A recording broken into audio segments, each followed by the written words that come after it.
Gloire à Dieu, bonsoir à tous. Que le nom du Seigneur soit béni. Je vais prier afin de remettre ce moment entre les mains du Seigneur. Souverain Père, au nom de Jésus-Christ, nous voici assemblés afin de pouvoir en ce soir méditer ta parole et ensemble grandir en la mettant en pratique.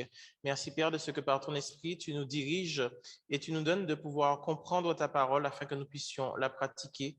Au nom de Jésus-Christ, Amen. Je dis bonsoir à ceux qui sont en présentiel et également à ceux qui sont en ligne ce soir. Nous avions notre temps de méditation prévu et le texte de référence était celui de l'épître de Paul aux Romains au chapitre 14. Alors, avant de commencer la méditation en ce soir, je voudrais juste dresser le décor qui nous permet d'étudier ce texte ce soir. Nous savons que tout ce que nous faisons est centré sur la personne de Christ. Et si on regarde la personne de Christ, on voit bien que dans la vie de Christ sur terre, il a fait quelque chose par rapport à ce qu'avaient l'habitude de faire ceux de son entourage. C'est-à-dire qu'il ne faisait pas comme les autres. Les Juifs avaient l'habitude de classifier leur fréquentation et de fréquenter les personnes qui étaient recommandables. Mais le Seigneur, lui, Jésus, quand il était là, il a fait un choix différent. Il a bouleversé les habitudes puisque lorsqu'il était sur terre, qu'est-ce qu'il faisait? Il fréquentait des personnes différentes, des personnes qui étaient recommandables et il avait une manière de se lier à ces personnes. Il mangeait et il buvait avec les gens qu'il rencontrait et qui, pour les religieux de l'époque, étaient considérés comme étant des gens de mauvaise vie ou encore des gens peu recommandables. Des gens qui, selon les Juifs, étaient des personnes que on aurait dû éviter de fréquenter pour ne pas salir notre réputation. Mais le Seigneur, lui, il le faisait dans un but bien particulier. Je rappelle que nous sommes des disciples du Seigneur.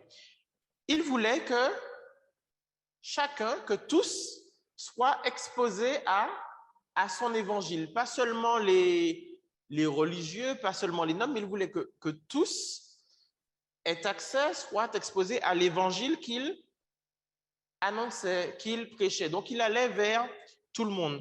Et il voulait aussi que ses disciples suivent son exemple. Il y a quelque chose qui se passe des fois dans nos églises qui peut être tragique, c'est lorsqu'il y a un nouveau converti qui arrive et qu'on lui donne l'impression, dans le comportement qu'on a, dans la manière de faire les choses, que la vie chrétienne se limite à un certain nombre de règles et un certain nombre d'interdictions. En tant que chrétien, tu ne dois pas faire ceci. En tant que chrétien, tu ne dois pas faire cela. En tant que chrétien, tu dois faire cela. Et voyez qu'on limite la vie de ce nouveau disciple par des règles en lui disant, tu dois faire comme ci, tu dois faire comme ça, tu dois respecter telle règle ou pas, en oubliant que le Seigneur nous a donné quoi? Il nous a donné la liberté. Nous avons acquis en Christ une liberté. Et ce nouveau disciple qui vient de faire quoi? D'acquérir cette liberté en Christ, bien souvent, l'Église ou les assemblées transforment cette liberté en une forme d'esclavage régi par des obligations et des interdictions. Tu es chrétien, tu dois faire ceci, tu es chrétien, tu ne dois pas t'habiller comme cela. Alors, il y a un micro qui est ouvert. On va le fermer. Voilà, le temps de l'introduction. Voilà, et on limite à ces règles que l'on impose en faisant sortir ce nouveau disciple de quoi? De cette liberté. Et année après année, dans sa persévérance, quand on l'enferme dans ses règles, eh bien, on érige autour de lui un mur qui le sépare des autres. Il y a nous, et de l'autre côté du mur, il y a les autres, il y a les non-croyants, il y a ceux qui ne marchent pas comme nous. Alors que l'évangile est censé faire quoi? L'évangile est censé nous libérer. D'accord? Dieu veut que notre vie soit fondée sur les principes de Christ et non sur une liste de choses qu'on devrait faire ou qu'on ne devrait pas faire. Je parlais la dernière fois, je parlais de tradition. Que même dans l'Église, l'homme peut inculquer des traditions humaines. Mais est-ce que ces règles sont les principes fondamentaux que le Seigneur nous a laissés? Et cela a un impact sur la foi. Pourquoi? Parce que lorsque nous érigeons ces barrières, eh bien souvent, notre foi, qu'est-ce qu'elle va faire? Elle va s'ériger non pas sur les principes que le Seigneur nous enseigne, mais elle va s'ériger sur les traditions de l'homme. Tu ne dois pas fréquenter tel type de personnes parce que ce sont de nos croyants. Tu ne dois pas t'habiller comme ça. Tu ne dois pas faire ceci. Tu ne dois pas faire cela. Est-ce que la Bible l'interdit? Bien souvent, non. Mais c'est l'homme qui a mis, qu'est-ce qu'il a mis? Il a mis ces traditions humaines. Et le disciple qui arrive face à cela, eh bien, il est perdu. Pourquoi? Parce qu'il vient d'acquérir une liberté et on l'emprisonne dans des traditions humaines. Il est important et il est essentiel de comprendre que pour être capable de s'appuyer sur la foi biblique, quand je dis la foi, sur la foi biblique, sur les principes de Dieu, d'accord? Il faut aussi savoir mettre de côté nos opinions, nos propres conceptions de la vie chrétienne. Je pense que la vie chrétienne devrait être ceci. Mais est-ce que la parole de Dieu dit que la vie chrétienne devrait être ce que l'on pense qu'elle doit être? Et bien souvent, on érige des barrières de par cette conception que l'on peut avoir. Le passage que nous avons pour ce soir, le chapitre 14 du livre de Romains, j'ai voulu volontairement prendre tout le chapitre. Il parle de quoi? Il parle de cette liberté que nous avons en Christ. Ce que nous allons faire pour commencer, nous allons lire Romains chapitre 14. Nous allons commencer par lire le texte Épître de Paul aux Romains chapitre 14 à partir du verset 1er. Il dit: accueillez celui qui est faible dans la foi et ne discutez pas les opinions. Prenez compte les mots sont importants. Tel quoi pouvoir manger de tout, tel autre qui est faible ne mange que des légumes. Que celui qui mange ne méprise point celui qui ne mange pas, et que celui qui ne mange pas ne juge point celui qui mange, car Dieu l'a accueilli. Qui es-tu, toi qui juges un serviteur d'autrui? S'il se tient debout ou s'il tombe, cela regarde son maître.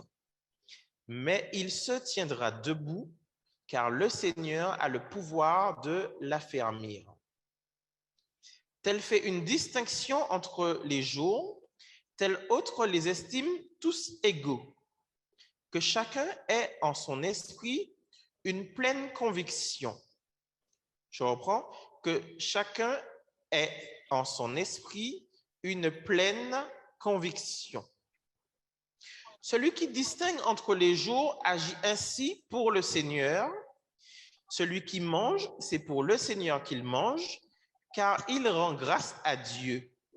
Celui qui ne mange pas, c'est pour le Seigneur qu'il ne mange pas, et il rend grâce à Dieu.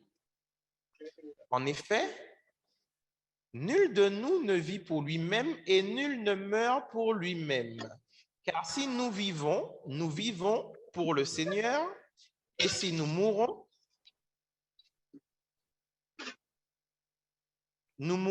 pour le Seigneur.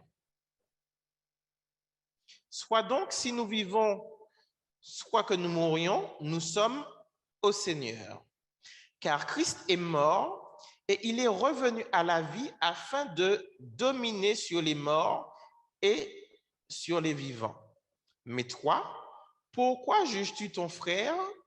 Ou toi, pourquoi méprises-tu ton frère puisque nous comparaîtrons tous devant le tribunal de Dieu? Car il est écrit, « Je suis vivant, dit le Seigneur, tout genou fléchira devant moi, toute langue donnera gloire à Dieu. » Ainsi, chacun de nous rendra compte à Dieu pour lui-même. Je reprends le verset 12. Ainsi, chacun de nous rendra compte à Dieu pour lui-même.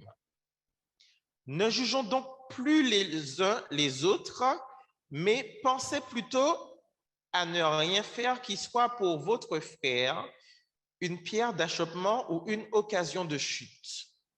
Je sais et je suis persuadé par le Seigneur Jésus que rien n'est impur en soi et qu'une chose n'est impure que pour celui qui la croit impure. Je reprends le verset 14. Je sais et je suis persuadé par le Seigneur Jésus que rien n'est impur en soi et qu'une chose n'est impure que pour celui qui la croit impure. Mais si pour un aliment ton frère est attristé, tu ne marches plus selon l'amour, ne cause pas par ton aliment la perte de celui pour lequel Christ est mort.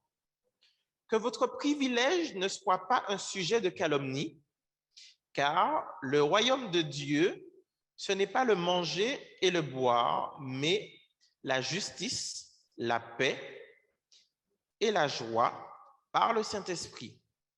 Celui qui sert Christ de cette manière est agréable à Dieu et approuvé des hommes. Ainsi donc, recherchons ce qui contribue à la paix et à l'édification mutuelle. Pour un aliment ne détruit pas l'œuvre de Dieu. En vérité, toutes choses sont pures, mais il est mal à l'homme quand il mange de devenir une pierre d'achoppement. Il est bien de ne pas manger de viande, de ne pas boire de vin et de s'abstenir de ce qui peut être pour ton frère une occasion de chute, de scandale ou de faiblesse. Cette foi que tu as, garde-la pour toi devant Dieu. Heureux celui qui ne se condamne pas lui-même dans ce qu'il approuve. Mais celui qui a des doutes au sujet de ce qu'il mange est condamné parce qu'il n'agit pas par conviction. Tout ce qui n'est pas le produit d'une conviction est péché. Amen. Alors, je vous avais demandé pour aujourd'hui, j'avais posé une liste de questions. La première question, c'était que signifie... Alors, la première question que j'avais posée, que signifie pour vous avoir vos propres convictions devant Dieu? Donc, je vous laisse la parole, que celui qui veut puisse prendre la parole pour répondre. J'ai noté qu'avoir mes propres convictions devant Dieu, c'est ma façon de penser personnellement et de ne pas essayer de convaincre l'autre de ma façon de penser, mais de respecter aussi la conviction de l'autre, d'autrui, sans porter de jugement. Et en me référant à la parole de Dieu, je réfléchis au verset 1er qui me dit de ne pas discuter sur les opinions. Donc, je dis que chacun doit avoir sa propre pensée et ne pas discuter, parce que c'est ce que la parole de Dieu dit, et surtout ne pas essayer de convaincre l'autre, mais de garder mes convictions personnelles pour moi-même. Voilà ma pensée. Quelqu'un d'autre?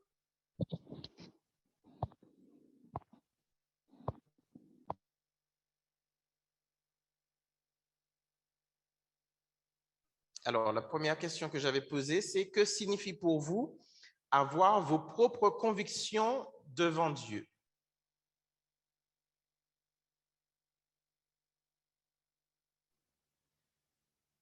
Bonsoir à tous. Pour moi, ça veut dire qu'en lisant la parole de Dieu, le Seigneur demande un certain nombre de choses et chacun peut interpréter ce qui est dit dans la parole de Dieu de façon différente.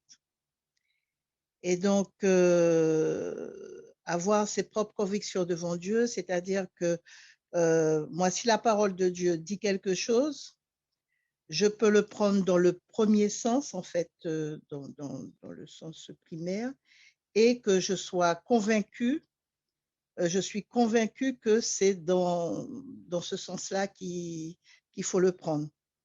Et même si d'autres viendraient me dire, ah mais non, mais tu comprends, il y a le contexte, il y a peut-être ceci, il y a peut-être cela, mais si ma propre conviction, quand je lis la parole de Dieu, c'est comme ça qu'il faut que je l'applique, eh bien, voilà, c'est ma conviction et je l'appliquerai comme je le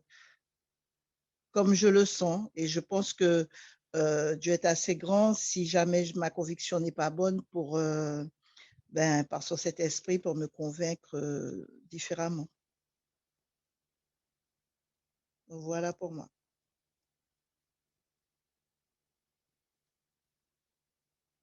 D'accord, quelqu'un d'autre?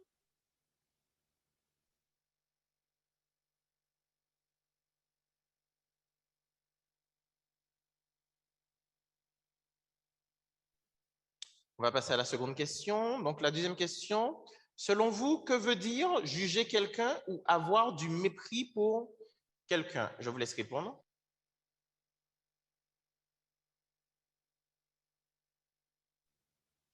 Alors, pour moi, juger quelqu'un, c'est avoir une opinion sur cette personne, avoir une opinion quelconque sur quelqu'un, basée sur des faits ou pas sur des faits d'ailleurs. Et avoir du mépris pour quelqu'un, c'est en fait se sentir supérieur à cette personne-là. Voilà, c'est se sentir supérieur, soit à cause de son niveau social ou à cause de son niveau d'éducation ou à cause de, je sais pas, enfin voilà, c'est se sentir supérieur à l'autre. D'accord, et par rapport au texte?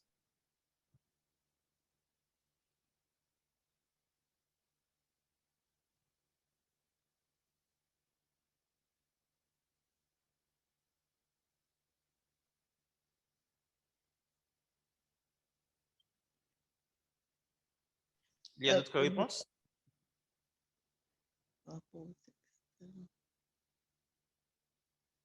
Par rapport au texte, c'est par rapport au texte, avoir du mépris pour quelqu'un, c'est si la personne n'a pas les mêmes convictions que nous par rapport à la parole de Dieu. Et donc, du coup, on sera amené à juger cette personne-là parce que elle mange ou elle ne mange pas, elle fait ou elle ne fait pas quelque chose. Voilà. Et c'est se sentir supérieur parce que avoir du mépris pour quelqu'un, c'est se sentir supérieur parce qu'on estime qu'on a peut-être plus de connaissances de la parole de Dieu que la personne et que l'autre. Et donc, comme on est supérieur, eh ben, peut-être on estime qu'on a plus de foi, on fait plus de connaissances, et que l'autre ben, n'a pas autant de connaissances que nous. Donc, voilà, on méprise son attitude.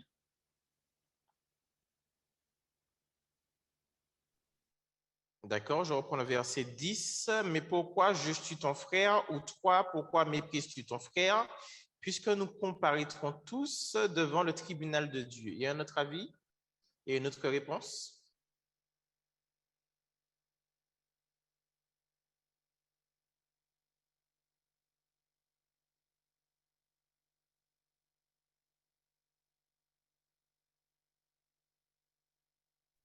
Alors, ceux qui sont en présentiel aussi peuvent répondre. Moi, je dirais juger son frère, c'est quand on voit qu'il pose des actes qui ne sont pas forcément par rapport à ce que nous pensons, que nous voyons. Et quand nous discutons avec lui, mépriser notre frère, c'est quand la personne ne veut pas, on a tendance à mépriser la personne quand, par exemple, on discute avec la personne et que la personne ne veut pas adhérer à notre conviction, justement. Alors, on a tendance à mépriser la personne. D'accord. Troisième question. Que signifie faire trébucher quelqu'un? Et j'avais rajouté, comment pourrait-on être amené à le faire? Je vous laisse répondre.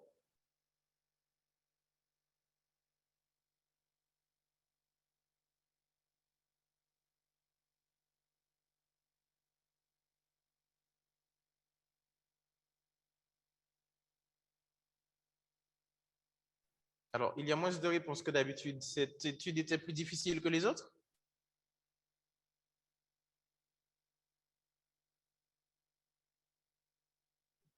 Il peut y avoir différentes manières de faire trébucher quelqu'un. On peut faire trébucher quelqu'un par notre comportement, la manière qu'on peut agir. La personne voit que nous sommes chrétiens et que si on marche d'une certaine manière qui n'est pas conforme à la parole, ou bien si, par exemple, par nos paroles, si on parle mal de cette personne, justement, on peut faire trébucher cette personne. Quelqu'un d'autre? Alors, pour faire trébucher quelqu'un, je peux prendre par exemple au verset 13. Ne nous jugeons donc plus les uns les autres, mais pensez plutôt à ne rien faire qui soit pour votre frère une pierre d'achoppement ou une occasion de chute. Il y a une autre réponse pour cette question?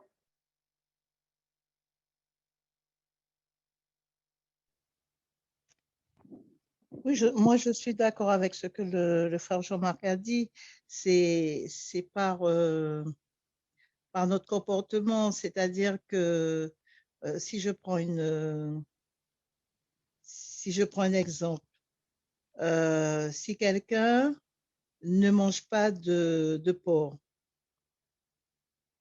et je sais que cette personne ne mange pas de porc, et moi je viens et puis je lui dis, ben moi je mange du porc, tout ça, bon,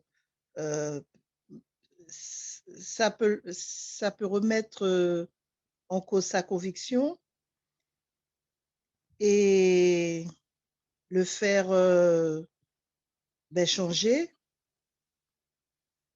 Et à ce moment-là, il peut le faire sans...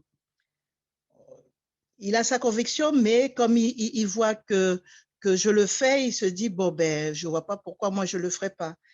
Et là, ça peut être une occasion pour lui de chute, parce que du coup, il aura un doute. En fait, il va le faire, mais parce qu'il voit quelqu'un d'autre le faire, mais sans vraiment, voilà, ça sera pas convaincu, mais il le fera. Pour moi, c'est par notre comportement, effectivement, par nos paroles, par notre comportement qu'on peut faire trébucher quelqu'un.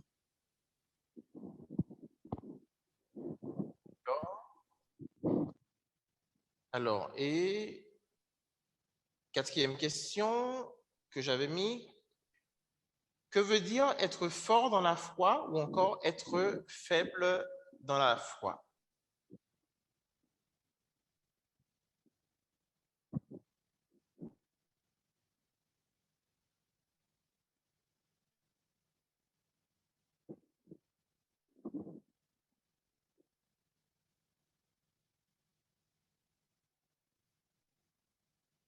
Pas de réponse?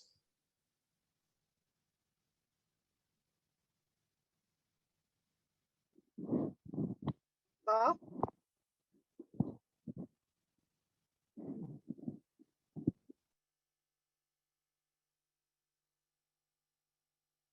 bonsoir.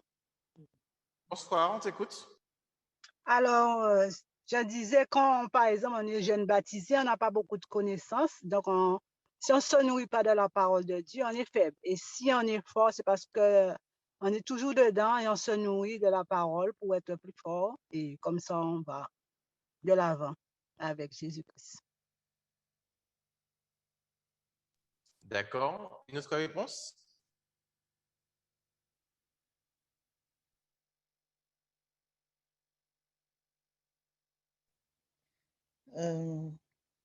Pour moi, être fort dans la foi, c'est que on a déjà fait un certain nombre d'expériences avec Dieu, et cela nous a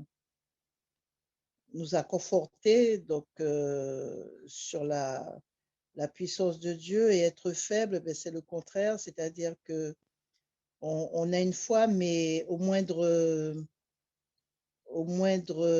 désagrément, à la moindre difficulté, eh bien, cette foi-là, elle tombe. Cette assurance tombe.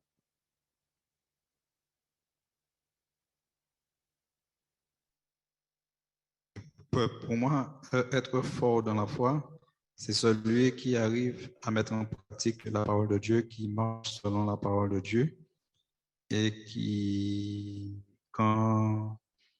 et à travers les épreuves, qui arrive à surmonter les épreuves et qui arrive vraiment à accepter le chemin par lequel le Seigneur le fait passer. Et celui qui est faible dans la foi, c'est celui qui a un peu plus de difficulté à mettre la parole de Dieu en pratique, à s'appuyer sur le Christ. Et quand il y a des occasions, ben, on voit que ce chrétien, ben, il a des doutes, il se pose beaucoup de questions. Ben, c'est ça quand on est un peu faible dans la foi. D'accord. Quelqu'un d'autre veut s'exprimer ou bien on peut continuer?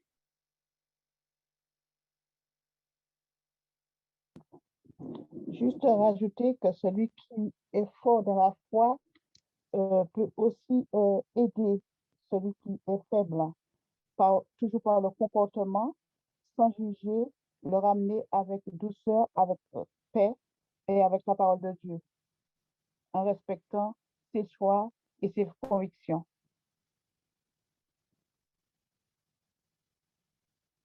D'accord. Donc, tu m'as parlé de l'attitude de celui qui est fort par rapport à l'attitude de celui qui est faible. Oui. D'accord. On va continuer. On va continuer. Donc, la semaine, enfin, la dernière fois, nous avions pris ce texte qui se trouvait dans l'Épître aux Romains, chapitre 12, les versets 1 et 2.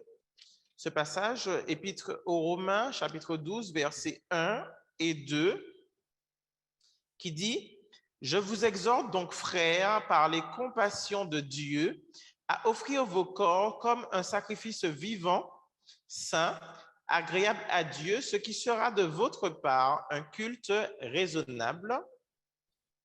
Ne vous conformez pas au siècle présent, mais soyez transformés par le renouvellement de l'intelligence, afin que vous discerniez quelle est la volonté de Dieu, ce qui est bon, agréable et parfait. Alors, j'ai insisté sur le mot discerner. Donc, discerner, qui va, quand nous discernons, cela va créer chez nous une conviction.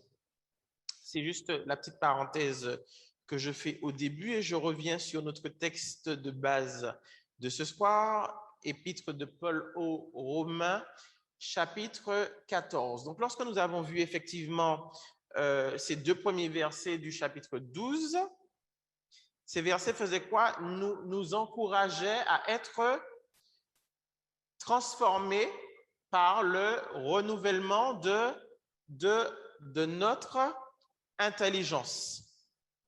Alors, il faut se rappeler qu'une des raisons qui nous motive à renouveler notre intelligence, c'est de faire quoi? C'est de ne pas laisser le monde nous couler dans son moule, nous formater. Il dit quoi? Ne vous conformez pas au siècle présent. Romains chapitre 12, verset 2. Ne vous conformez pas au siècle présent. Donc ça, c'est une motivation que nous avons, voilà, de ne pas être absorbé par les raisonnements du monde. Donc, il est important pour nous que notre intelligence soit renouvelée par quoi? Par l'Esprit de Dieu. On avait vu la dernière fois que lorsque nous entrons dans notre intelligence toutes sortes de choses du monde, eh bien, nous formatons aux choses du monde. Mais si nous entrons dans notre intelligence les choses de Dieu, notamment ces principes fondamentaux que nous donne la parole de Dieu, l'Esprit de Dieu nous transforme. D'accord? Et non seulement l'Esprit de Dieu nous transforme, mais comme il dit Romains chapitre 12, afin que vous discerniez, nous obtenons le discernement de quoi? De la volonté de Dieu, de ce qui est bon, agréable et parfait.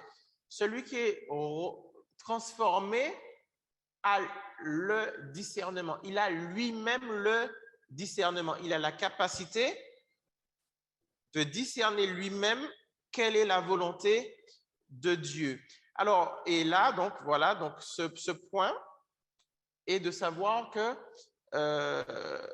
le renouvellement de l'intelligence nous empêche d'être absorbés par les raisonnements du monde. Alors, pour éviter cela, il est important que nous puissions apprendre comment réagir face au monde qui nous entoure. Puisque nous ne sommes pas de ce monde, mais nous sommes quand même dans le monde. Donc, il y a ce monde qui nous entoure et nous sommes dans ce monde. Je veux juste faire une parenthèse pour dire que dans ce que je dis ce soir, je ne vise personne en particulier. Je m'appuie simplement sur la parole de Dieu, mais je ne vise personne en particulier. Nous sommes encouragés, on l'a vu au chapitre 12 la dernière fois, à faire quoi? À nous offrir nous-mêmes comme un sacrifice à Dieu. Pourquoi? Pour son service. Pas un sacrifice juste comme une bête sacrifiée morte, mais non, un sacrifice vivant, donc sacrifié pour le service. Ce qui veut dire que nous devons accorder une priorité à quoi? À ce que Dieu pense, d'accord, plutôt qu'à ce que les autres pensent. Ou encore que ce que nous-mêmes, nous pensions. La priorité est à accorder à ce que Dieu pense, pas à ce que les autres pensent, pas à ce que nous-mêmes, nous pensons non plus de notre façon de vivre et de nos choix. Alors, dans ce chapitre 14 que nous avons lu, que vous avez médité cette semaine, si vous remarquez, il y a une grande liberté qui est offerte aux chrétiens. Et quand on regarde particulièrement le verset 12, il dit ainsi, chacun de nous, Romains chapitre 14, verset 12, ainsi, chacun de nous rendra compte à Dieu pour lui-même. Je rendrai compte à Dieu pour moi-même. Chacun de vous devra rendre compte à Dieu pour lui-même, pas pour les autres. Je devrais rendre à Dieu pour la façon dont j'aurais mené ma propre vie. Alors, qu'est-ce qui se passe? Si ma foi est grande, si j'ai une grande foi, une foi forte, je serai en mesure de faire quoi? De gérer une plus grande liberté. Pourquoi? Parce que la liberté, c'est pas je fais ce que je veux.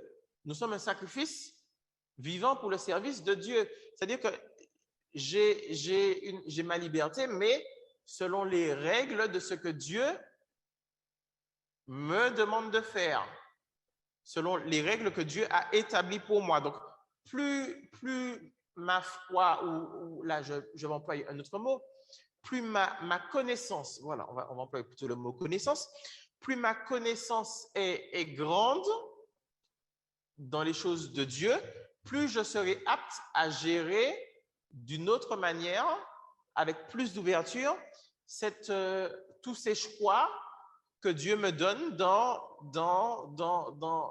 ma résolution que j'ai de le servir, puisque j'ai cette connaissance qui grandit des choses de Dieu. Par conséquent, il va se passer quoi? Il va se passer que les choix que je ferai, les choix que nous ferons, vont être un révélateur de notre foi. Quelqu'un qui ne connaît pas ce que Dieu lui demande sur un point, son choix va révéler son manque de connaissance. Mais s'il sait, on va prendre un exemple plus simple. Le Seigneur nous a donné ce commandement, tu aimeras ton prochain comme toi-même. Je pars du principe que tout le monde connaît ce commandement. L'amour que je porterai à mon prochain va révéler ma connaissance de ce commandement de Dieu. On est bien d'accord? C'est un commandement que j'ai reçu du Seigneur. La manifestation, le choix que je ferai manifestera, révélera cette connaissance que j'ai, mais aussi va révéler autre chose. Va révéler aussi mes convictions. Que je suis convaincu que Dieu me demande d'aimer mon prochain comme moi-même. Si je ne le fais pas, si je n'aime pas mon prochain comme moi-même, ça veut dire quoi? Ça veut dire que je ne suis pas convaincu. Je peux peut-être en avoir la connaissance, mais ne pas en avoir une conviction personnelle. Et si nos convictions personnelles ne sont pas en accord avec notre foi ou alors avec notre connaissance, je vais plutôt employer le mot connaissance là, il y a un problème. Je reviens au texte avec lequel on a ouvert, Matthieu chapitre 28. Enseignez-leur à observer ce que je vous ai prescrit. Il y a la connaissance et il y a la pratique, l'observation. Si je n'observe pas, ça veut dire qu'il y a il n'y a pas de lien entre ma conviction et la connaissance, ou encore ma foi, puisque ma foi, Dieu me demande de faire telle chose, mais je le fais différemment, je ne suis pas convaincu qu'il faut que je le fasse de cette manière. Si les deux ne sont pas en accord, il est clair que nous péchons. D'accord? Si j'ai une connaissance des choses de Dieu, mais que ma conviction n'est pas en accord avec cette connaissance que j'ai des choses de Dieu, je suis là dans un péché. Regardez, on peut prendre quoi? Les versets 22 et 23, Romains chapitre 14, versets 22 et 23. Il dit quoi? Il dit, cette foi que tu as, garde-la pour toi devant Dieu. Heureux celui qui ne se condamne pas lui-même dans ce qu'il approuve. Je reprends. Heureux celui qui ne se condamne pas lui-même dans ce qu'il approuve. Autrement dit, tu sais que Dieu ne veut pas que tu fasses quelque chose, mais que tu le fais. Tu approuves quelque chose dont tu as la connaissance que Dieu ne veut pas. En faisant ça, qu'est-ce que tu fais? Tu te condamne toi-même. Et verset 23, il dit, mais celui qui a des doutes au sujet de ce qu'il mange est condamné parce qu'il n'agit pas par conviction. Tout ce qui n'est pas le produit d'une conviction est péché. D'accord? Alors, c'est pour cela qu'il est important de faire quoi? On l'a vu les fois d'avant, de renouveler notre intelligence par la parole de Dieu. Parce qu'en renouvelant notre intelligence par la parole de Dieu, nous aurons cette connaissance qui nous mènera à la conviction. Je ne dis pas de renouveler notre intelligence par ce que notre frère ou notre sœur dira. Je dis de renouveler notre intelligence par quoi? Par la parole de Dieu et non pas par l'opinion des uns ou des autres. Je dois renouveler mon intelligence et par ce que la parole de Dieu me dit, pas parce que le frère pense que je ne devrais pas m'habiller ainsi, parce que le frère pense que je ne devrais pas fréquenter telle personne. Est-ce que la Bible m'autorise ou non? Voilà. Je cherche la parole de Dieu, mais je ne dois pas renouveler mon intelligence par l'opinion du frère ou de la sœur. Nous ne serons jamais capables de faire un choix de vie éclairé pour nous si nous ne faisons pas quoi? Nous ne puisons pas dans la parole de Dieu ces principes de foi qui sont inscrits et que nous devons mettre en pratique. Enseignez-leur à observer ce que je vous ai prescrit. Alors, dans ce texte que nous avons pris, au Romains chapitre 14, c'est vrai que lorsqu'on le lit comme ça, on voit quand même que c'est un texte qui peut être assez compliqué à comprendre. Mais en réalité, si vous le relisez plusieurs fois après l'étude de ce soir, vous allez remarquer qu'en fait, ce texte n'est pas si difficile que ça. Ce qui nous est enseigné dans ce texte, c'est quoi? C'est premièrement que chacun de nous, d'accord, a besoin de se forger ses convictions personnelles face à la vie. D'accord? Nous avons des principes qui nous sont donnés par le Seigneur. Chacun a besoin d'avoir ses propres convictions et de se faire lui-même ses propres convictions face à la vie. Donc, dans l'exemple qui nous est donné ici, là, dans l'épître de Paul aux Romains, il s'agit de ce qu'il mange ou de ce qu'il boit. D'accord? On peut voir aussi qui il fréquente ou bien quelle importance il donne au jour ou pas, s'il distingue de jours ou bien si pour lui les jours sont identiques. Ce que cela veut dire qu'en Christ, nous jouissons d'une liberté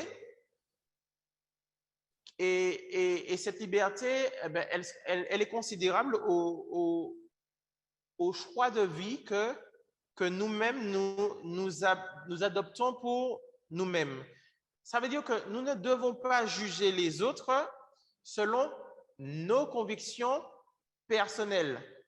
J'ai mes convictions, la sœur qui a ses convictions, le frère qui a ses convictions, chacun a ses convictions, mais je ne dois pas juger l'autre selon mes convictions, mais je dois plutôt laisser quoi?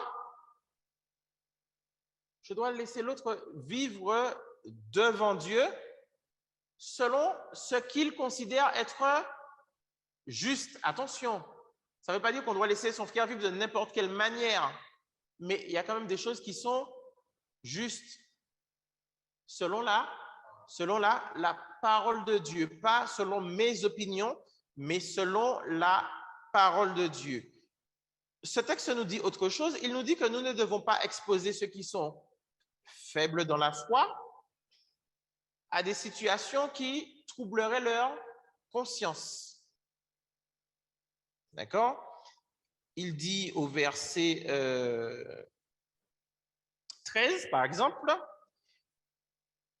Épître de Paul aux Romains, chapitre 14, verset 13, il dit « Ne nous jugeons donc plus les uns les autres », mais la suite du verset, « mais pensez plutôt à ne rien faire qui soit pour votre frère une pierre d'achoppement ou une occasion de chute. » Ça veut dire quoi? Ça veut dire que moi qui suis, je ne vais pas dire fort, mais moi qui suis à mon niveau dans la foi, d'accord? Je sais que mon frère ou ma sœur, qui est un peu plus faible dans la foi que moi, n'a pas la connaissance sur certaines choses, sur certaines pratiques. Et je viens et je fais des choses devant lui qui vont faire quoi? Par rapport à cette connaissance qu'il n'a pas, je fais quelque chose devant lui qui va le déstabiliser. Pourquoi? Parce qu'il ne comprend pas, il ne sait pas, il n'en a pas encore, il n'en a pas encore, j'ai bien dit, il n'en a pas encore la connaissance. Qu'est-ce que je fais à ce moment-là quand je fais ça? Eh bien, je le perturbe. Je deviens pour lui une occasion de chute. D'accord? Donc, on ne doit pas exposer non plus ceux qui sont plus faibles dans la foi à des situations dont on sait que ces situations-là feraient quoi? Eh bien, les mettrait dans une mauvaise position. Mais on doit plutôt faire quoi? Eh bien, sur ces points-là, on les laisse vivre devant Dieu selon leurs propres convictions, sachant que dans le renouvellement de l'esprit, Dieu les éclairera et ils vont grandir dans leur foi. D'accord? On doit aussi garder à l'esprit que Paul, l'apôtre Paul, qui a écrit énormément d'épîtres, ne nous dit pas que nous devons vivre strictement à la lettre selon ses propres directives. À aucun moment, l'apôtre Paul ne le dit. Il ne leur dit pas « faites ceci, faites cela ». Oui. Il a donné des ouvertures, mais il ne nous impose pas de vivre non plus sans aucune directive. D'accord? Il y a ces enseignements, enseignez-leur à observer ce que je vous ai prescrit. Il y a ces enseignements qui ont été prescrits par le Seigneur, que les disciples et les apôtres ont fait quoi? Nous ont également transmis au travers de la parole de Dieu. Ça veut dire que ce n'est pas parce que nous avons une liberté en Christ que nous pouvons vivre également sans aucune directive. D'accord? Nous avons déjà vu, lorsqu'on a vu le renouvellement de l'intelligence, qu'il y avait une manière de vivre selon Dieu et qu'il y avait aussi une manière de vivre selon le monde, selon les traditions, voilà. Alors, pour pouvoir vivre correctement, il nous faut vivre selon les principes de Dieu. Pour pouvoir vivre selon les principes de Dieu, il nous faut connaître les principes de Dieu. Et avec la connaissance de ces principes, qu'est-ce que nous faisons? Nous faisons un choix. Je mets devant toi la vie et la mort. Choisis la vie. Voilà, on a les principes du monde que nous connaissons, on a les principes de Dieu que nous connaissons. Il y a ce choix devant nous et nous devons faire un choix. Et en fonction que nous grandissons donc dans la foi, dans l'enseignement que nous avons, eh bien, nous goûtons à cette liberté de Christ. Pourquoi? Parce que eh bien, à ce moment-là, on ne va pas se poser des questions, parce qu'on a cette liberté que Christ nous donne, on a ce choix, cette manière de vivre que le Seigneur nous enseigne, et on va pouvoir entrer de plus en plus dedans. Alors, il faut savoir aussi que la vie n'est pas binaire. Pour les parents, vous le savez, quand vous avez un enfant, il y a cette zone entre les deux où l'enfant, il apprend. Voilà, il y a une option, il y a une deuxième option, il apprend. Et très souvent, dans les églises, lorsque nous mettons trop de règles par des traditions, en imposant des choses, tu ne devrais pas faire ceci, tu ne devrais pas faire cela, tu devrais faire ceci ou cela, alors que ce ne sont pas les principes de Dieu, mais ce sont des traditions des hommes. Comme je l'ai dit tout à l'heure, nous sortons de cette liberté donnée aux nouveaux disciples pour le faire entrer dans une prison ou dans une forme d'esclavage, puisqu'on le contraint entre voilà, les murs de ce qu'on a dressé comme étant ce qu'il doit ou ne doit pas faire. Il va se passer quoi? Il va se passer que, je vais prendre l'exemple d'un jeune converti qui va arriver où, on va dire comme ça, qu'il y a une activité que, voilà, on va se mettre à la place d'un jeune converti, voilà, qui arrive et voilà, il y a une activité quelconque et que ce jeune converti-là, il a l'assurance, d'accord, que cette activité-là, selon les Écritures de la parole de Dieu, que les Écritures de la parole de Dieu ne condamnent pas. Ne condamnent pas ce qu'il doit faire. D'accord?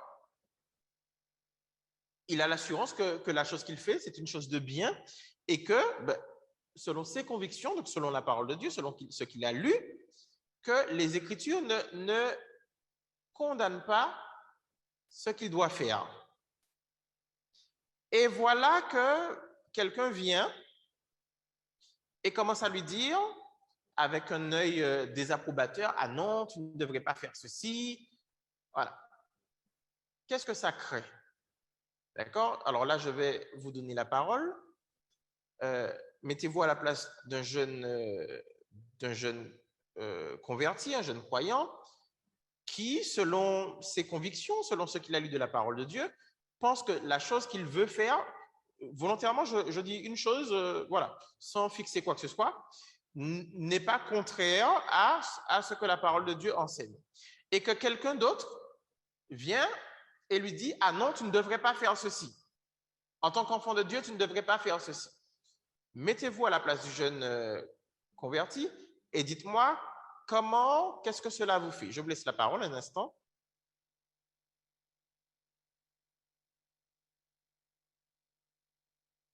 Alors, donne-la sur le micro pour que ceux qui sont en ligne puissent entendre, s'il te plaît. Oui? Alors moi, ça va me frustrer, ça va me vexer. Ça va te frustrer, ça va te vexer. D'accord? Quelqu'un d'autre? Ça va lui mettre des doutes. Ça va te mettre des doutes. D'accord? Quelqu'un d'autre?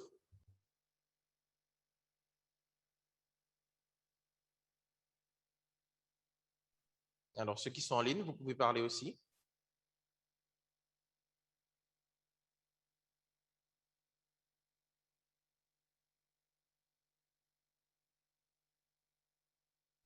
Ça peut remettre en question son engagement avec Dieu, parce qu'il peut se dire,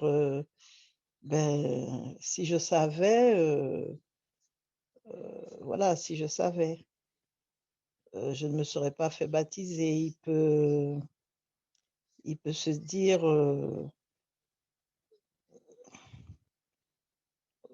voilà, ça peut le déstabiliser, puisque si on lui dit, en tant qu'enfant de Dieu, donc du coup, il peut se dire, mais il y a des restrictions, quoi. Au début de sa vie chrétienne, comme ça, ce qu'il va retenir, c'est que, en fait, la vie chrétienne est faite de restrictions. D'accord. Donc, ça l'enferme dans un moule. La vie chrétienne est faite de restrictions. Et surtout qu'en fait, il est, comme je vous l'ai dit, j'ai précisé, il est convaincu, donc conviction, d'accord? On a vu la dernière fois le discernement, d'accord?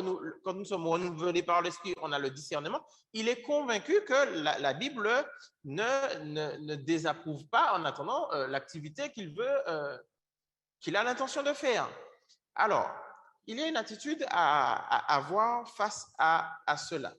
La première chose est et c'est un conseil que je vous donne, et le mieux que possible, il faut réussir à discerner la nature de l'opposition, c'est-à-dire de la personne qui va venir. Vous êtes convaincu que la parole de Dieu vous autorise à faire quelque chose, enfin, ou ne le désapprouve pas, et quelqu'un vient en opposition pour vous dire tu n'as pas le droit de faire ceci ou cela. La chose qu'il faudrait faire dans un premier temps, c'est le mieux que possible, il faudrait définir la nature de cette personne-là qui vient face à vous en opposition. D'accord? Et cela va vous aider à savoir comment réagir. La sœur a dit que ça la frustre. Quel mot tu as employé encore? Ça te vexe. Tu as dit quoi? Ça crée un doute. Voilà, vous voyez, ça crée des choses. Mais on peut, en tant que disciple, voilà, même pour les jeunes disciples, on peut agir différemment si on arrive déjà à voir la nature de l'opposition, la personne qui vient face à nous. Alors, j'ai noté plusieurs types d'opposition et plusieurs comportements. Alors, il y a donc le premier opposant, je dirais le frère ou la sœur que je vais qualifier d'éternellement faible. D'accord? Voilà. Qui se dit ou qui se présente comme étant faible dans la foi et qui est très légaliste, très réglementé. D'accord? Quelqu'un qui a opté pour une spiritualité très simple. Alors pour lui, c'est soit on est tout blanc, soit on est tout noir. Voilà. Comment? Il peut avoir des personnes qui sont comme ça, mais dans leur conviction et qui veulent imposer, voilà, qui veulent imposer aux autres quoi? Qui veulent imposer aux autres leur choix. Alors, ces personnes-là croient que, voilà, le disciple, c'est cadré, formé, formalisé, et qu'en gros, on n'a pas le choix, on est obligé d'être d'une certaine manière. On est obligé d'être 100% à part, d'être complètement séparé, et que la vie se limite à la liste de ce qui est autorisé et la liste de ce qui est interdite. Le problème, c'est que si vous arrivez sur une situation qui n'est ni dans la liste qui est autorisée, ni dans la liste qui est interdite, comment vous faites?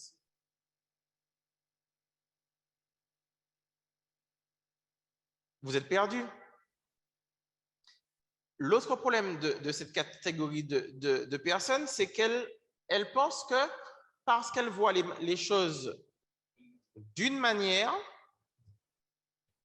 tout le monde doit voir la chose de sa manière. Alors que Romains chapitre 12 nous montre que nous obtenons chacun le discernement. Et avec ce discernement, nous avons nous-mêmes nos convictions. Je vais vous donner un exemple très simple. D'accord? Ce genre de personne-là, c'est la personne qui va venir et qui va te dire « Il ne faut pas boire d'alcool. » Parce qu'on lui a dit « Il ne faut pas boire d'alcool. » Si tu bois de l'alcool, tu es tout noir. Si tu ne bois pas d'alcool, tu es tout blanc. Sauf que, est-ce que la parole de Dieu nous interdit de boire de l'alcool? Oui ou non? Non, la Bible parle de modération. Ceci étant, celui qui dans sa conviction sait qu'il ne doit pas boire d'alcool, dans sa conviction ne boit pas d'alcool et il ne pêche pas. Celui qui dans sa conviction sait qu'il peut boire de l'alcool avec modération et qui boit de l'alcool avec modération, dans sa conviction, il sait qu'il peut le faire, il ne pêche pas non plus. Ce n'est pas tout blanc ou tout noir. Si tu bois de l'alcool, tu es tout noir. Si tu ne bois pas, tu es tout blanc. Non. Puisque nous avons tous la liberté et que la parole de Dieu ne l'interdit pas. Quand la parole de Dieu l'interdit, les choses sont claires, sont tranchées.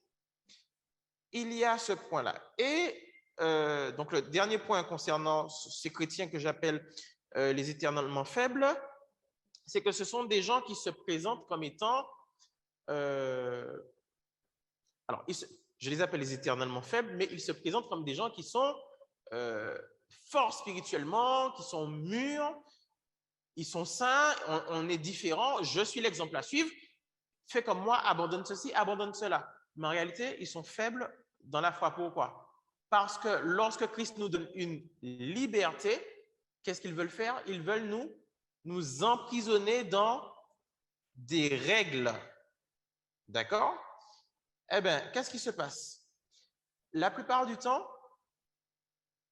c'est une situation qui produit un péché. Pourquoi? Verset 23. Tout ce qui n'est pas le produit d'une conviction est péché. Ce qui veut dire que ces personnes, par leur attitude, qu'est-ce qu'elles font? Elles mènent l'autre à faire quelque chose qui n'est pas le fruit de sa conviction. Tout ce qui n'est pas le fruit d'une conviction est péché. Et le gros problème qui se pose dans ce genre de situation, c'est que cela crée du mal. Pourquoi? Parce que on sort à ce moment-là de la joie que nous avons en Christ. Lorsque vous êtes donné au Seigneur, vous étiez joyeux de vous donner en Christ. D'accord? On a une liberté en Christ, on a cette joie d'être en Christ. Et là, en fait, eh ben, cette attitude-là, qu'est-ce qu'elle fait? Elle nous sort de cette joie en Christ pour nous faire entrer dans une forme de tristesse avec des interdictions.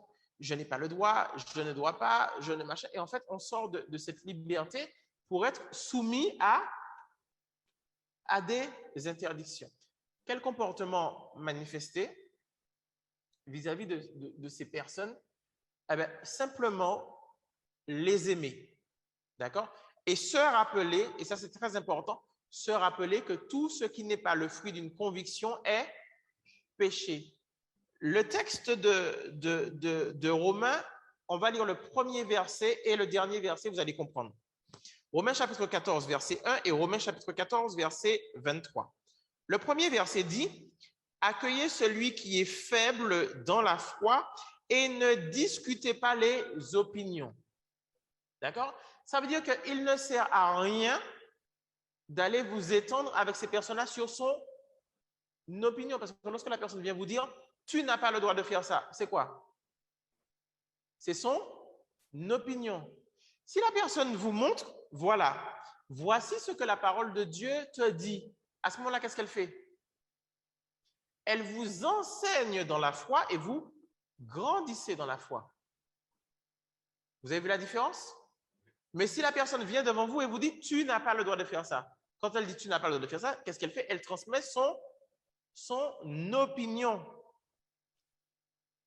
Romains chapitre 14, verset 1er. « Accueillez celui qui est faible dans la foi et ne discutez pas les opinions. » Donc, ça ne sert à rien de vous étendre en discussion avec une personne qui agit comme ça. Vous devez simplement manifester de l'amour, vous devez simplement l'aimer. Et le verset 23 finit par « Tout ce qui n'est pas le produit d'une conviction est péché. » Donc, restez attachés à vos convictions selon le renouvellement que l'Esprit de Dieu a opéré en vous.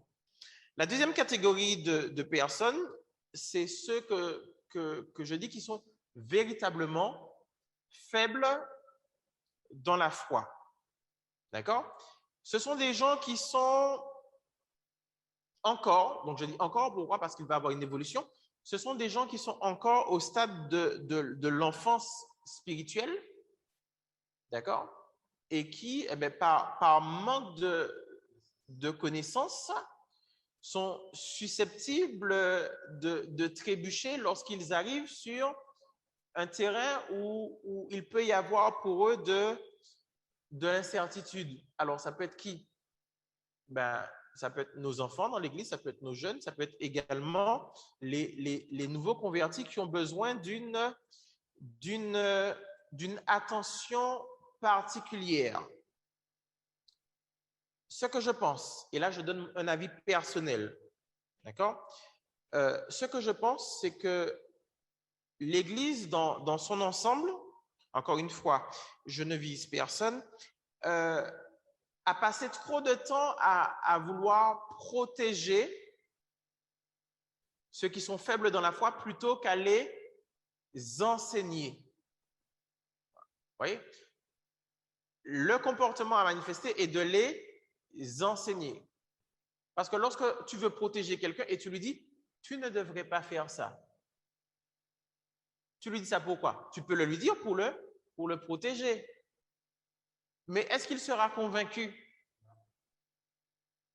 Alors que si tu l'enseignes sur les principes de Dieu, c'est ce que je dis tout à l'heure, si quelqu'un vient vous dire, voici ce que la parole de Dieu dit, tu l'enseignes, qu'est-ce qu'il fait?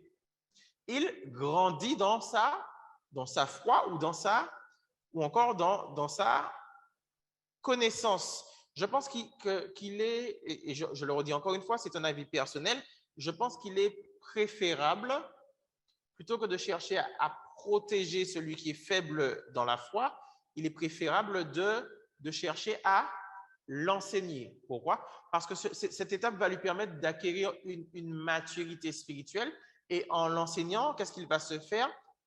Eh bien, il va grandir dans la foi. Pourquoi je dis qu'il faut l'enseigner? Parce que ce sont de jeunes chrétiens, donc ce sont des chrétiens qui sont encore influençables. Pourquoi? Parce qu'ils ne connaissent pas, ils viennent d'acquérir le Christ, ils découvrent, ils ont besoin de comprendre. Et c'est vrai que lorsqu'ils vont arriver dans l'Église, ils vont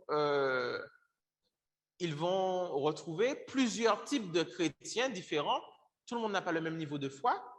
Et ils vont avoir plusieurs exemples, ils vont voir plusieurs choses différentes. Et cela peut aussi créer quoi? Créer un inconfort, une situation de doute où on se pose des questions.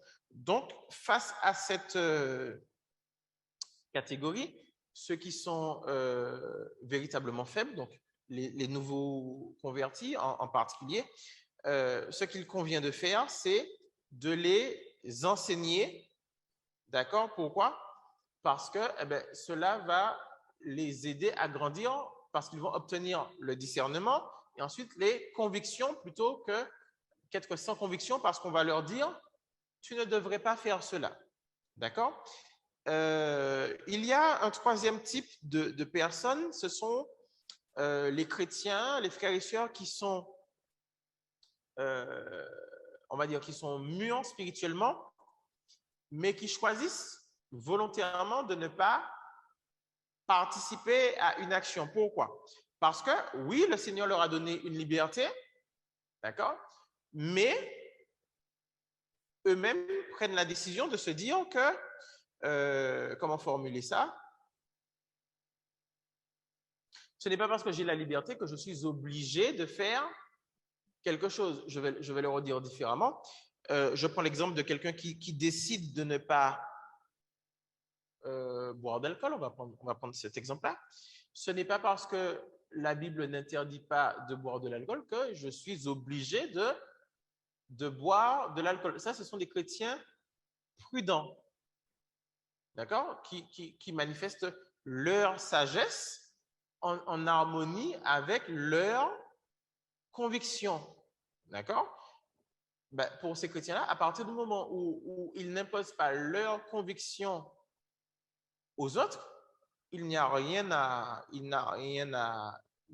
redire. Il suffit simplement de les laisser agir selon leur conviction.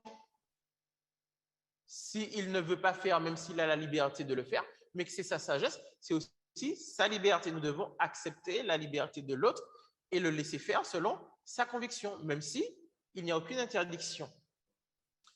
Ensuite, alors, quatrième point, j'ai noté le chrétien qui est immature, mais qui voudrait participer à l'activité par, on va dire par imitation. Il te voit faire, il veut faire aussi comme toi parce qu'il se dit, bon, si celui-là fait, c'est que je peux faire. D'accord? Pareil, il faut savoir discerner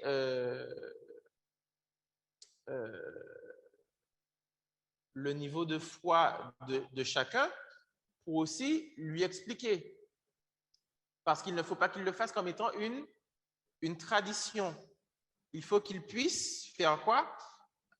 Tôt ou tard, obtenir la connaissance qui lui permettrait de comprendre. Alors, quand je parle d'immaturité, non, je ne veux pas dire immaturité, je pourrais dire voilà, une petite foi, une petite connaissance. Voilà. Il ne sait pas encore, mais qu'est-ce qu'on doit faire? On doit l'accompagner aussi pour lui permettre de comprendre ce que nous faisons et qu'il puisse acquérir la connaissance qui lui permettra également à ce moment-là d'agir non pas par mimétisme, je fais parce que mon frère a fait, non, il va faire par conviction, je fais parce que dans ma liberté en Christ, je sais que voilà, la parole de Dieu m'autorise que je peux faire cela. Et enfin, le dernier point, c'est le frère ou la sœur qui est mûr et qui participe à l'activité que nous faisons. Donc, c'est quelqu'un qui a saisi cette doctrine de la liberté selon la Bible et qui l'applique de façon mature et équilibrée. C'est-à-dire que, voilà, il a connaissance des principes fondamentaux de Dieu. Il sait il sait ce qui lui est permis ou pas, et il est capable de vivre pleinement sa liberté en Christ, d'accord, sans que les autres ne soient menacés par son attitude, parce qu'il est mature, donc il sait comment jouir de sa liberté sans pour autant être une occasion de chute pour son frère ou sa sœur. Je sais que j'ai été un peu long ce soir. Alors, ce que je vais vous proposer, c'est un travail personnel. C'est voilà, c'est de vous poser la question, de faire la différence. Qu'est-ce qu'un chrétien fort dans la foi et qu'est-ce qu'un chrétien faible dans la foi, d'accord? Et cela va vous permettre, lorsque vous aurez, pareil, vous prenez une feuille, voilà, les éléments qui vous permettent de reconnaître un chrétien fort, les éléments qui vous permettent de reconnaître un chrétien faible dans la foi. Et par rapport à ce que je viens de dire, ça va vous permettre de savoir comment adapter votre manière de vous comporter avec l'autre pour ne pas être une occasion de chute pour lui. Deuxième point, on peut voir comment rester ferme dans nos convictions, c'est-à-dire de la manière dont nous l'entendons selon Dieu, sans être une occasion de chute pour notre frère. Donc, une fois que vous aurez réussi à faire la différence entre un chrétien fort et un chrétien faible, vous allez pouvoir vous poser la question, par rapport à celui qui est plus faible, comment je dois me comporter pour ne pas être une pierre d'achoppement pour lui. D'accord? Puisqu'en général, c'est plutôt vers celui qui est le plus faible qu'on peut être une pierre d'achoppement. Donc voilà, quand on va faire la différence, on se pose la question de savoir comment se comporter envers celui qui est plus faible pour ne pas être une occasion de chute pour lui. Voilà. Je sais que ce texte, à première lecture de Romains chapitre 14, est assez difficile. Donc, je vous invite également à le relire. Et en le relisant, ça va peut-être vous donner une autre vision, parce que le texte parle du manger, du boire, du discernement entre le jour et la nuit. Bon, mais voilà, ce sont des exemples. Je l'ai ouvert un petit peu ce soir pour pouvoir avoir une vision plus large. Donc, je vous invite à relire ce texte de Romains, chapitre 14, donc tout le chapitre, avec l'étude que nous avons fait ce soir pour savoir si cela vous donne de voir ce texte autrement. Voilà. La semaine prochaine, nous allons entamer un autre thème qui sera, par rapport à tout ce qu'on a vu, qui sera renouveler sa vie, remodeler sa vie, engager son cœur. Donc, je suis désolé, je n'ai pas eu le temps de préparer les textes. Donc, dans la semaine, je vous enverrai les textes de méditation pour ce thème. Avant de conclure, je vais poser la question. Il y a des questions par rapport à ce qu'on a vu ce soir? Personne ne répond. Sœur Mylène a dit non, donc je pense que ça va. S'il n'y a pas de questions, on va pouvoir se séparer. Nous nous retrouvons demain soir à 19h, donc à Pont-Magie pour l'étude en présentiel. Et pour Kourou, l'étude sera en ligne, en direct de Pont-Magie. Je vais demander au frère Jean-Marc de prier pour nous envoyer dans la paix du Seigneur. Voilà, donc pour nous qui sommes en présentiel et pour vous également qui êtes en ligne. Père, je te bénis, je te rends grâce, éternel Dieu Tout-Puissant, Père. Pour, Seigneur Père, ta révélation. Merci, Seigneur Père, que tu puisses encore, Seigneur Père, nous donner, Seigneur Père, de grandir dans ta parole, Seigneur Père, éternel Dieu Tout-Puissant.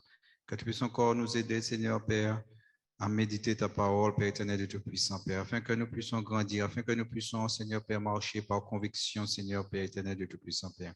Afin que nous puissions rien faire sans conviction, afin que nous puissions ne point pécher, Père, devant toi, Père éternel et tout-puissant, Père. Je te bénis, je te rends grâce, Seigneur Père, pour nous qui sommes, Seigneur Père, en présentiel, Seigneur Père. Je te demande, Seigneur Père, de nous garder sur la route, Père, de nous protéger, Seigneur Père, de tout incident, de tout accident, Seigneur Père, afin que nous puissions entrer, Seigneur Père, dans nos demeures respectives, Seigneur Père éternel et tout-puissant, Père. Et je te remets aussi, Seigneur Père, ceux, Seigneur Père, qui sont, Seigneur Père, en ligne, Seigneur Père. Afin, Seigneur Père, que tu puisses encore les fortifier, Père, dans leur foi, Père. Afin que tu puisses encore, Seigneur Père, les garder, Seigneur Père éternel, de tout-puissant, Père, dans leur soirée, Seigneur Père, dans leur sommeil, Père éternel, de tout-puissant, Père. Et que, Seigneur Père, que tu puisses bénir chacun d'entre nous, Seigneur Père.